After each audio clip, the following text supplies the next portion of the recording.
അധ്യാപനം വളരെ മഹത്തായിട്ടുള്ളൊരു കരിയറാണ്. ഒരു അധ്യാപകൻ്റെ ജീവിതത്തിലൂടെ ആയിരക്കണക്കിന് വിദ്യാർത്ഥികൾ കടന്നു പോകും. അവരുടെയൊക്കെ ജീവിതത്തെ സ്വാധീനിക്കാനും മോഡിഫൈ ചെയ്യാനും ഉള്ളൊരു വലിയ ഒരു അവസരം ഒരു അധ്യാപകനുണ്ട്. അത്രയും ഡൈനാമിക് ആയിട്ടുള്ളൊരു കരിയറാണ്. അത്രമാത്രം നമ്മുടെ ഭാവി തലമുറയെ സ്വാധീനിക്കാൻ കഴിയുന്ന വേറെ എന്ത് തൊഴിലാണുള്ളത്? ഇന്നലെ എന്നെ സമീപിച്ചൊരു ടീച്ചർ ഹീലിങ്ങിന് വേണ്ടി എന്നെ അപ്രോച്ച് ചെയ്തത് സ്ട്രെസ്സ്, ആങ്സൈറ്റി തുടങ്ങിയ കാര്യങ്ങൾക്ക് വേണ്ടിയാണ്. അപ്പോൾ ഞാനും അവരും തമ്മിൽ നടത്തിയൊരു ഡിസ്കഷൻ എല്ലാവരിലേക്കും എത്തിക്കേണ്ട ഒരു കാര്യമുണ്ടെന്ന് തോന്നിയത് കൊണ്ടാണ് ഞാൻ ഈ വീഡിയോ പോസ്റ്റ് ചെയ്യുന്നത്.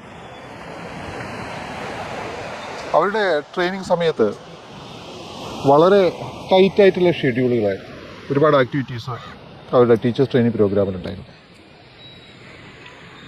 അപ്പോൾ ഞാൻ അവരോട് ഡിസ്കസ് ചെയ്തൊരു കാര്യം, കുട്ടികളുമായി ഇടപഴകുന്നതിൽ നിങ്ങൾ എത്രമാത്രം വിജയിച്ചിട്ടുണ്ട് എന്ന് ചോദിച്ചപ്പോൾ ഇപ്പോഴത്തെ വിദ്യാർത്ഥികളെ കൈകാര്യം ചെയ്യാൻ വളരെ പ്രയാസമാണ്, ബുദ്ധിമുട്ടാണ് എന്നാണ് പറയുന്നത്. വളരെ അച്ചടക്കമില്ലാത്ത രീതിയിൽ, തീരെ താല്പര്യമില്ലാതെ അവരവരുടേതായ രീതിയിലാണ് ക്ലാസ്സിൽ പോലും പെരുമാറുന്നത്. അതുകൊണ്ട് പഴയ കാലമല്ല, ഇപ്പോഴത്തെ വിദ്യാർത്ഥികളെ കൈകാര്യം ചെയ്യാൻ വളരെ പ്രയാസമാണ്. ആരോട് ബഹുമാനമില്ലാത്ത അവസ്ഥ, പ്രത്യേകിച്ച് ലക്ഷ്യബോധമില്ലാത്ത അവസ്ഥ. ഓക്കെ, സോ എന്താണ് അങ്ങനെ വരാൻ കാരണം? അപ്പോൾ ആ തരത്തിലുള്ള വീടുകളിൽ നിന്ന് വരുന്ന കുട്ടികൾ, പേരൻസിൻ്റെ ശ്രദ്ധക്കുറവ്, ഇതെല്ലാമാണ് നമുക്ക് പറയാനുണ്ടാവുക. പക്ഷേ ആക്ച്വലി വളരെ പ്രധാനപ്പെട്ട മറ്റു ചില വശങ്ങൾ അതിലുണ്ട്. ഏറ്റവും കൂടുതൽ ഒരു കുട്ടി സ്പെൻഡ് ചെയ്യുന്നത് ഒന്ന് അത് പേരൻസിൻ്റെ കൂടെയാണ്. പക്ഷേ അധ്യാപകരുടെ കൂടെ അതിനേക്കാൾ കൂടുതൽ സമയം സ്പെൻഡ് ചെയ്യുന്നില്ലേ? അപ്പോൾ നിങ്ങൾക്കതിൽ ഒരു പങ്കുമില്ലേ? പേരൻസിൻ്റെ സമ്മർദ്ദം, സ്ട്രെസ്സ് അതവരെ ബാധിക്കുന്നുണ്ട് എന്ന് നിങ്ങൾ പറഞ്ഞു. പക്ഷേ ടീച്ചേഴ്സിൻ്റെ സമ്മർദ്ദം അവരെ ബാധിക്കുന്നില്ല. അവരൊരു മിനിറ്റ് ആലോചിച്ചിട്ട് എന്നോട് പറഞ്ഞു, ഉണ്ട്, ടീച്ചേഴ്സിൻ്റെ സമ്മർദ്ദവും അവരെ ബാധിക്കും. പക്ഷേ നിങ്ങളുടെ ടീച്ചേഴ്സ് ട്രെയിനിങ് പ്രോഗ്രാമിൽ നിങ്ങളുടെ സ്ട്രെസ്സ് കുറയ്ക്കാനുള്ള എന്തെങ്കിലും ആക്ടിവിറ്റീസിനെ പറ്റി പറയുന്നുണ്ട്.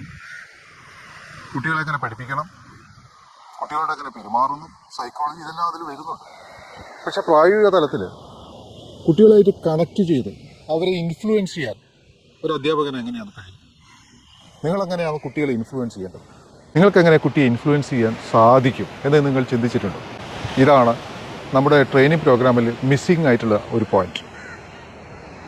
കുട്ടികളുമായി കണക്റ്റ് ചെയ്യാനുള്ള ഒരു പരിശീലനം അധ്യാപകർക്ക് കിട്ടുന്നില്ല. മനഃശാസ്ത്രം പഠിച്ചതുകൊണ്ട് മാത്രം കാര്യമില്ല. ഒരു സ്ട്രെസ്സില്ലാതെ എങ്ങനെയാണ് ക്ലാസ്സിലേക്ക് വരേണ്ടത്, നമ്മളെങ്ങനെയാണ് നമ്മുടെ വൈബ്രേഷൻ ലെവലിൽ ഉയർത്തിക്കൊണ്ട്, മാനസിക നിലയെ ഉയർത്തിക്കൊണ്ട് കുട്ടികളുമായി കണക്ട് ചെയ്ത് സംസാരിക്കുന്നത്, ഇതൊന്നും നമ്മുടെ പാഠ്യപദ്ധതിയിൽ ഇല്ലാത്തൊരു വശമാണ്. ഞാൻ പറഞ്ഞു, കോർപ്പറേറ്റ് കമ്പനികളിൽ ഇതെല്ലാം ഉണ്ട്. ഗൂഗിൾ പോലുള്ള ഫോർച്യൂൺ 500 കമ്പനീസിലെ മിക്ക കമ്പനികളിലും അവിടെ മെഡിറ്റേഷനും ഇതുപോലുള്ള സ്ട്രെസ്സിനെ മാനേജ് ചെയ്ത് മുന്നോട്ട് പോകാനുള്ള പരിശീലനങ്ങൾ അവർ കൊടുക്കുന്നുണ്ട്. എന്ന് മാത്രമല്ല, അവിടെയെല്ലാം മെഡിറ്റേഷൻ റൂമുകളുമുണ്ട്. നിങ്ങളുടെ ട്രെയിനിങ് സെൻറ്റേഴ്സിൽ മെഡിറ്റേഷൻ റൂമുണ്ട്, നിങ്ങളുടെ ട്രെയിനിങ് സെൻറ്റേഴ്സിൽ മെഡിറ്റേഷൻ പരിശീലിപ്പിക്കുന്നുണ്ട്. അവർ പറഞ്ഞു ഇല്ല. വൈ? നിങ്ങളുടെ സ്ട്രെസ്സിനെ കുറയ്ക്കാനുള്ള ഏറ്റവും പ്രായോഗികമായിട്ടുള്ള ഒരു പരിശീലന പരിപാടിയാണ് ധ്യാനം എന്നുള്ളത് എല്ലാവർക്കും അറിയാം. അതിലൊരു കോൺട്രവേഴ്സി ഇല്ല. സ്ട്രെസ്സിനെ നമുക്ക് ഒഴിവാക്കാൻ വേറെ വഴികളൊന്നുമില്ല. നമ്മുടെ ഹൃദയത്തിൻ്റെ ലൈറ്റ്നെസ്, നമ്മൾ ഓരോ സംഘർഷത്തിലാകുന്ന സമയത്ത് നമുക്കൊരു ഒരു ഹെവിനെസ് വരികയും ചെയ്യാം. അപ്പോൾ നമുക്ക് നമ്മുടെ സ്നേഹത്തെ പുറത്തേക്ക് കൊണ്ടുവരാൻ കഴിയില്ല. ഇത് പേരൻസിനും ബാധകമാണ്, ടീച്ചേഴ്സിനും ബാധകമാണ്. നമ്മൾ വളരെ ലൈറ്റായിരിക്കുന്ന സമയത്ത്, ഫ്രീ ആയിട്ടിരിക്കുന്ന സമയത്താണ് നമ്മുടെ ഹൃദയത്തിൽ നിന്ന് ഒരു എനർജി പുറത്തേക്ക് ഒഴുകുന്നത്. അതിനാണ് സ്നേഹം എന്ന് പറയുന്നത്. അല്ലാതെ മസിലുകൾ വളച്ചു കിട്ടുന്ന മസിൽ പ്രയോഗങ്ങളല്ല സ്നേഹം. ഇത് കുട്ടികൾക്ക് പെട്ടെന്ന് മനസ്സിലാവും, അവർ സെൻസിറ്റീവാണ്. അപ്പോൾ അവർ ഈ ലോകത്തേക്ക് ജനിച്ചത്, കുട്ടികൾ ഈ ലോകത്തേക്ക് ജനിച്ചത് അവരാഗ്രഹിക്കുന്ന ഒരു ജീവിതം കൂടെ പ്രതീക്ഷിച്ചിട്ടാണ്. ആ രീതിയിലുള്ള വളരെ ഡിവൈനായിട്ടുള്ള അല്ലെങ്കിൽ വളരെ ലൈറ്റായിട്ടുള്ള ഒരു വൈബ്രേഷൻ ലെവലിൽ അവർ വളരും എന്നുള്ളതായിരുന്നു അവരുടെ ആഗ്രഹം. പക്ഷെ അത് കിട്ടാതായിരിക്കുന്ന സമയത്ത് അവർ റിബലാവും, സ്വാഭാവികമാണ്. അത് വീട്ടിൽ നിന്ന് കിട്ടുന്നില്ല, അത് സ്കൂളിൽ നിന്ന് ലഭിക്കുന്നില്ല. പിന്നെ എങ്ങനെ കുട്ടികൾ റിബലാവാതിരിക്കും? കുട്ടികൾ അവരുടെ നിരാശ പല രീതിയിൽ പ്രകടമാക്കും. ഇവിടെ അധ്യാപകർക്ക് നല്ല പങ്കുണ്ട്, പേരൻസിന് മാത്രമല്ല. രണ്ടു കൂട്ടർക്കുണ്ട്. പക്ഷേ ഇത്രയും സ്ട്രക്ചേർഡ് ആയിട്ടുള്ള ഒരു ട്രെയിനിങ് പ്രോഗ്രാമിലൂടെ കടന്നു പോകുന്ന അധ്യാപകർക്ക് ഇതിനുള്ള അവസരം കിട്ടുന്നില്ല, ഇതിനുള്ള പരിശീലനം കിട്ടുന്നില്ല എന്ന് പറഞ്ഞു കഴിഞ്ഞാൽ അതൊരു ട്രാജഡിയാണ്. പേരൻസിൻ്റെ കാര്യം വിട്ടേക്കും, അവരിങ്ങനത്തെ ട്രെയിനിങ് പരിശീലനങ്ങൾ കൂടി ഒന്നും കടന്നു പോകുന്നില്ല. പക്ഷെ അധ്യാപകർ അങ്ങനെയല്ല. 2 വർഷത്തെ കോഴ്സിലൂടെ അവർ കടന്നു പോകുന്ന സമയത്ത് എങ്ങനെയാണ് ഒരു ലൈറ്റ് ഹാർട്ടോട് കൂടി ജീവിക്കേണ്ടത്, എങ്ങനെയാണ് ഭാരമില്ലാത്തൊരവസ്ഥയിൽ നിന്നുകൊണ്ട് ക്ലാസ്സുകൾ എടുക്കേണ്ടത്, എങ്ങനെയാണ് ഹാർട്ട് ടു ഹാർട്ട് കണക്റ്റ് ചെയ്യേണ്ടത് കുട്ടികളുമായി, ഇതൊന്നും പ്രായോഗികമായിട്ട് അവർ പരിശീലിക്കുന്നില്ല എന്ന് പറയുന്നത് വളരെ വലിയൊരു ട്രാജഡിയാണ്. കോർപ്പറേറ്റ് കമ്പനികളിൽ പോലും അവൈലബിൾ ആയിട്ടുള്ള ഇത്തരം പരിശീലന പരിപാടികളും സൗകര്യങ്ങളും എന്തുകൊണ്ടാണ് നമ്മുടെ ടീച്ചേഴ്സ് ട്രെയിനിങ് സെൻറ്ററുകളിൽ അവൈലബിൾ അല്ലാത്തത്? ടീച്ചേഴ്സ് മെഡിറ്റേഷൻ ചെയ്യുന്നില്ല. നമ്മുടെ BEd കോളേജിലും TTC സെൻറ്ററുകളിലും അധ്യാപകർക്ക് മെഡിറ്റേഷൻ ചെയ്യാൻ സൗകര്യമുള്ളവർക്ക് അതിനുള്ള പരിശീലനം കിട്ടുന്നില്ല എന്ന് പറയുന്നത് തിരുത്തു പറഞ്ഞാൽ ഒരു തരത്തിലുള്ള കുട്ടികളുടെ അവഹേളനയാണ്, അവരെ തീരെ പരിഗണിക്കാത്തൊരവസ്ഥയാണ്, അല്ലെങ്കിൽ എന്തോ സൈദ്ധാന്തികമായിട്ടുള്ള കടുംപിടുത്തം കൊണ്ട് സംഭവിച്ചു പോകുന്ന ഒരു പരാജയമാണ്. ഇതിൽ നിന്ന് അധ്യാപകർക്ക് സ്വന്തമായെങ്കിലും ഇക്കാര്യത്തിൽ തീരുമാനമെടുത്തിട്ട് ഈ രീതിയിലുള്ള പരിശീലനങ്ങളിലൂടെ മുന്നോട്ട് പോയി, ഇത് വളരെ എളുപ്പമാണ്, വീട്ടിൽ നിന്ന് പ്രാക്ടീസ് ചെയ്യാവുന്നതേ ഉള്ളൂ.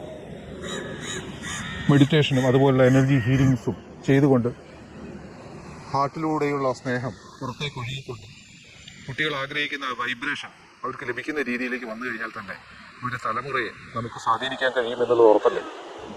അവരാഗ്രഹിക്കുന്ന ഒരു ജീവിതം അവർക്ക് കിട്ടുന്ന സമയത്ത് അവർ ഹാപ്പിയാവും. അതിലൂടെ തന്നെ മയക്കുമരുന്നിലേക്കും മറ്റ് ആൻറ്റി സോഷ്യൽ ആക്ടിവിറ്റീസിലേക്കും പോകുന്ന ഒരു രീതിയിൽ നിന്ന് ഒരു തലമുറയെ നമുക്ക് രക്ഷിച്ചെടുക്കാൻ പറ്റും. അധ്യാപകർക്ക് അതിൽ നല്ല ഉത്തരവാദിത്തമുണ്ട്. ഓരോ അധ്യാപകർക്കും വിചാരിച്ചു കഴിഞ്ഞാൽ അതിൽ മാറ്റം വരുത്താൻ പറ്റും.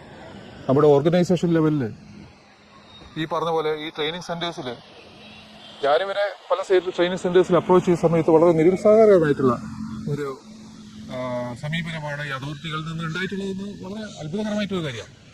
പക്ഷേ കോർപ്പറേറ്റ് കമ്പനികളെ സമീപിക്കുന്ന സമയത്ത് ഒരു വളരെ പോസിറ്റീവായിട്ടുള്ളൊരു സമീപനമാണ്. ബാങ്കുകൾ ഇങ്ങനെയുള്ള പല സ്ഥാപനങ്ങളും നമ്മൾ മെഡിറ്റേഷൻ പരിശീലനം കൊടുക്കുന്നുണ്ട്.